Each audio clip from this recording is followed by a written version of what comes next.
Patrick. Thank you, Mr Acting Deputy President. On the 2nd of December last year, Australian bushfires were discussed as a matter of public importance in this chamber, with sovereign aerial firefighting as a focal point. Last week, a response from Minister Littleproud was tabled here in the Senate. The letter included the statement, and I'll quote, "Before any decision or long-term commitment is made regarding particular aircraft in the ownership and strategic operation, it is imperative that the government has a full and evidence-based understanding of the capability actually required.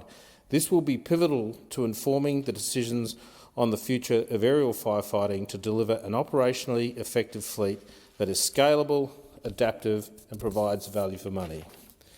Well, I kind of almost had to sit down after reading that statement. I mean, seriously.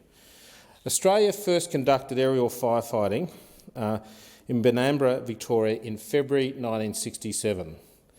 And I'll just indicate to the chamber, that was before I was born.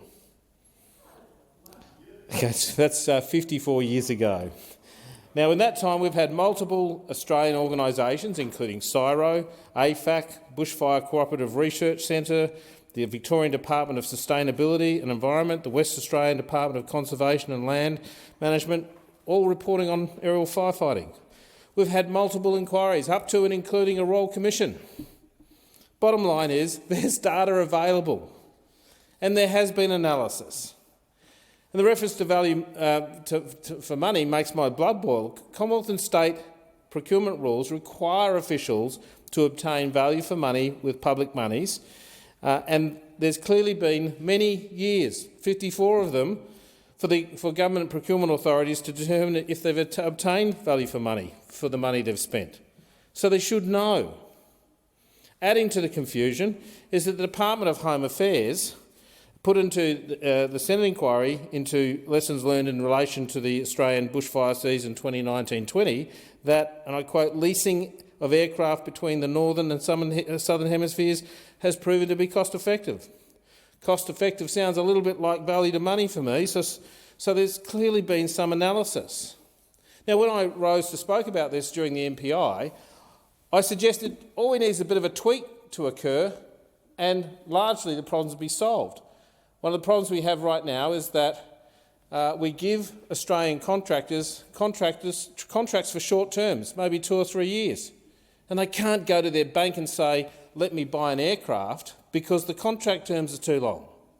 They're not asking for any more money, but if we extended out the contract terms, they'd have the surety to be able to go to the bank and actually get some finance to have aircraft that we could have operating here in Australia, sovereign, and selling overseas in our off-season, making money, bringing foreign dollars into this country. So I was a bit dumbfounded by some of the analysis that has taken place so far, particularly where the government says we need more time, without even so much as an explanation as to what they're actually doing or those tasks that they're completing. They could have just indicated they were looking at things like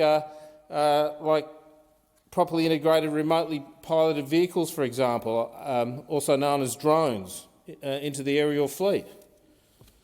They could have talked about engaging CASA to make sure that the regulations are not getting in the way. They could have said that modelling was being done. The bottom line is we know all about aerial firefighting. There's no more questions to be answered. And if someone thinks that that is the case, then for 54 years people have not been doing their job. It's unforgivable. So, while the bureaucrats want to do more analysis, the people who do hold a hose are proposing solutions that will help them deal with the very real and increasing dangers of bushfires. But sadly, all I can hear is the hollow, clanking sound of a can being kicked down the road yet again.